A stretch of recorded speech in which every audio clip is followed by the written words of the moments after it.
Et bien voilà, 25 avril 2025, place, c'est quoi, Esplanade Georges Marane, c'est ça, c'est la mairie d'Ivry, donc... ah là là, bon, effectivement, donc je reviens sur les processus de harcèlement moraux, je veux dire, dont je suis victime, harcèlement en réseau.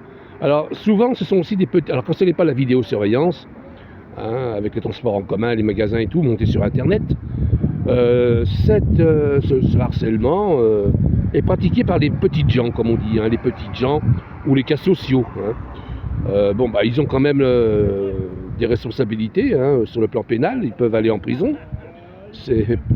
Peut-être même peuvent-ils perdre leur logement, n'est-ce pas vu que je suis quand même...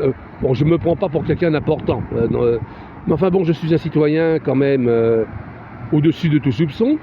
Président du parti politique UDTF, bon, qui a perdu son agrément effectivement parce qu'il n'y avait pas de financement depuis un bon moment, et donc, ouais.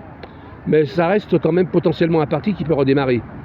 Et je reste toujours un homme politique, de bien meilleure facture que Philippe Bouissou ou Pascal Salvodelli, qui est sénateur communiste, comme tout le monde le sait. Donc, voilà, donc il n'y a pas que le harcèlement hein, dont je suis victime. On me déteste gratuitement en général, parce que bon, je me suis échappé finalement du salariat. En fait, on m'a chassé du salariat pour que je me retrouve clochard. Et finalement, j'ai pris la direction du patronat, enfin, de l'entrepreneuriat individuel. Hein, c'est-à-dire que c'est pas mieux non plus, c'est même pire. Je veux dire, le smicard, il est encore plus riche que moi, à la limite, en comparaison.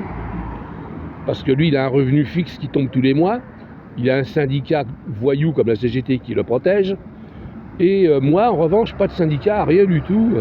Pas d'assurance chômage. Si je me retrouve au chômage, eh ben, je l'ai dans le cul, comme on dit. C'est-à-dire que vraiment, il n'y a rien pour nous, faut pas croire. Hein. Même les grands chefs d'entreprise, les grands patrons, enfin, je veux dire, les vrais dirigeants. Hein. Quand ils se retrouvent au chômage, c'est la catastrophe. Hein. On les traite de tous les noms, d'exploiteurs et tout, mais attends, sans eux, comment tu ferais pour travailler, toi, le camarade syndiqué? Réfléchis un petit peu. Ah, c'est facile d'être de gauche quand on est faucheman, hein, mais bon, serre-toi un peu ta cervelle, hein, si t'avais un peu bossé, même durant l'âge adulte, pour devenir ingénieur, médecin ou avocat, tu aurais pu le faire. Pourquoi tu l'as pas fait? Parce que t'es un feignant, c'est tout.